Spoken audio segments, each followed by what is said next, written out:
আসসালামু আলাইকুম। এই ভিভো ফোনগুলা আমরা অনেকেই এরকম phone this phone has been lock it. তো এই ধরনের প্রবলেমগুলা টোটালি যাদের হচ্ছে বা এই ফোনগুলা আপনারা অনেকেই বলেন এই ফোনগুলাকে হার্ড রিসেট করা যায়। তো এই ফোনটাকে আপনি যদি হার্ড রিসেট করতে যান ভিভো Y11 যেটা হচ্ছে 1906 কোলকম চিপসেট, এগুলা আপনি যদি হার্ড রিসেট করতে যান তার ক্ষেত্রে আপনাকে আগে থেকে এটার মধ্যে পাসওয়ার্ড জানা লাগবে, তার ক্ষেত্রে আপনি হার্ড রিসেট দিতে পারবেন, তা না হয় হার্ড রিসেট করতে পারবেন না। তো প্রিয় বন্ধুরা, আজকে আমরা এটাকে আনলক টুলের মাধ্যমে করব বা এটা টেস্ট পয়েন্ট কিভাবে করা যায় আমরা FRP লক টুলও করবো একসাথে।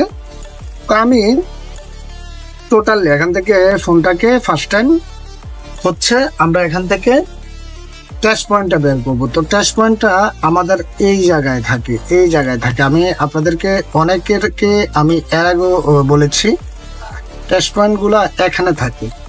আমি আপনাদেরকে জাস্ট এখান থেকে এটার একটা রয়েছে, পিন রয়েছে, যে পিনটা বা একটা রাবার থাকে, আমি জাস্ট রাবারটাকে এখান থেকে উঠিয়ে নিলাম। উঠিয়ে নেওয়ার মাধ্যমে আমি এখান থেকে LCD যে মাদারবোর্ডের যে বেসটি রয়েছে বেসটিকে এখান থেকে লাগিয়ে দিচ্ছি। এখনকার আমরা আমাদের পিসির মধ্যে চলে যাব।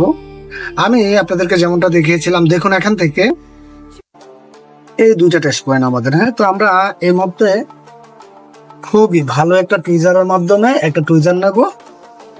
টুইজার নেওয়ার মাধ্যমে আমরা ক্লিয়ার দেখা যাচ্ছে কিনা বা বলতে পারি না, তারপরেও যেটুক আপনাদেরকে দেখাতে পারি। আপনারা জানেন লাইভলি কাজগুলো আমার খুবই পছন্দ। তো আমি এখান থেকে টুইজারের মাধ্যমে এটাকে শর্ট করে তারপর হচ্ছে গিয়ে কেবল লাগাবো। তো প্রিয় বন্ধুরা, আমরা এই মুহূর্তে আনলক টুলের মধ্যে চলে এসেছি। আর আমরা এখান থেকে দেখব আসলে আমাদের যেই ফোনটি এখান থেকে বুট করেছে কিনা। অনেক ক্ষেত্রেই দেখা যায় এই ফোনগুলো বুট করে না, তো তার ক্ষেত্রে ঝামেলা হয়ে যায়। যাই হোক, আমরা এই মুহূর্তে ভিভোতে যাব। এখান থেকে ভিভোতে যাওয়ার পর আমরা এখানে লিখবো হচ্ছে Y11। আমি এখান থেকে দিয়ে দিচ্ছি Y11। এটা হচ্ছে এখান থেকে Y11 স্পার ড্রাগন। তো আমরা এখান থেকে যেটা করব, ফার্স্ট টাইম এটাকে এখান থেকে EDL এর মাধ্যমে ফ্যাক্টরি রিসেট করব। তো EDL এর মাধ্যমে ফ্যাক্টরি রিসেট করার জন্য আমি কেবলটা খুলে নিচ্ছি। কেবলটা খুলে নিয়ে জাস্ট আবারও এখানে ধরে জাস্ট কেবলটা লাগাবো। তো দেখুন আমাদের ফোনটি এখান থেকে কিন্তু পেয়ে গেছে। জাস্ট এখান থেকে কোলকম মোডে পেয়ে গেছে। এখান থেকে এটা ইউজার ডাটা এখান থেকে আমরা দিয়েছি FRP ইরেশিং হয়ে গেছে। এখানে দুটো হয়েছে, একটা হচ্ছে ইউজার ডাটা ইরেশিং। আমরা এই মুহূর্তে ফোনটাকে ব্যাটারির লাইনটা লাগাবো। ব্যাটারির লাইনটা লাগিয়ে দিলাম। ব্যাটারির লাইনটা লাগিয়ে এখান থেকে ফোনটাকে চালু করব।